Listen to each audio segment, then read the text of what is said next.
Take a moment with me and stop and think. See, we're not talking about a religion, but a relationship. We're not talking about a set of rules to be deemed righteous. No, no, no. See, the law does not define us. Our identity can rest in one and only thing, and His name is Jesus. But we get caught up. We get caught up in our sin. We get caught up in our selfishness, our worries, our anxieties, our fears. We even get caught up in the comfortable Christianity that desires to deceive our ears. We think to ourselves, this mountain that I face, how am I going to ever get over this? Look at the hole I'm caught in. Look at the sin I'm caught in. Look at the fear that stares right in between my eyes. I'm chained, I'm trapped. These thoughts in my mind can't seem to just be unwrapped. The partying, the porn, the guilt, the shame, the apathy, the comparisons, even the thoughts of self-harm. Where are you, God? And then I hear a voice interrupt me. He says, come to me, son. Come to me, daughter.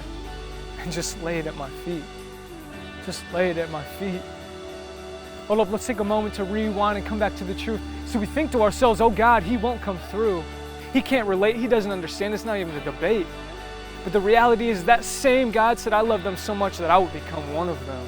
I love them so deep, so wide, that I would humble myself to the same sufferings, the same pain, the same loss, just to show them that I love them. Stop and think. See, He sees the big picture. He sees it all. He sees that bondage of depression that's been holding you down. And He didn't come to just die for a crown. He didn't come just to fulfill the laws and the prophecies of a small town. No. See, He wants more for us. He wants to take us deeper than we have ever imagined. You see, Jesus, when He hung on that tree in the shape of a T, He was thinking of you, and He was thinking of me. As the blood of the crown of thorns, the sweat of the agony of the loss, and the tears of love run down His cheek, He gives His last and final breath.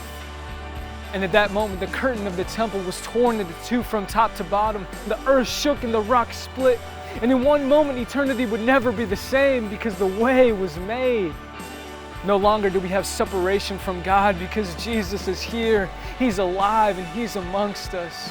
We think to ourselves, these problems in my life, they're too big, they're too complicated. I'll say more Christian things, I'll do more devotion. Stop! Don't you know that the winds and the waves, they know His name? Don't you dare for a second act like this is just a church game.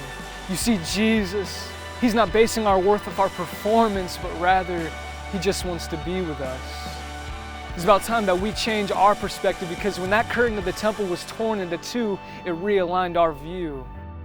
Now we can boldly approach the Lion of Judah with confidence and awe of the Majesty who gave it all.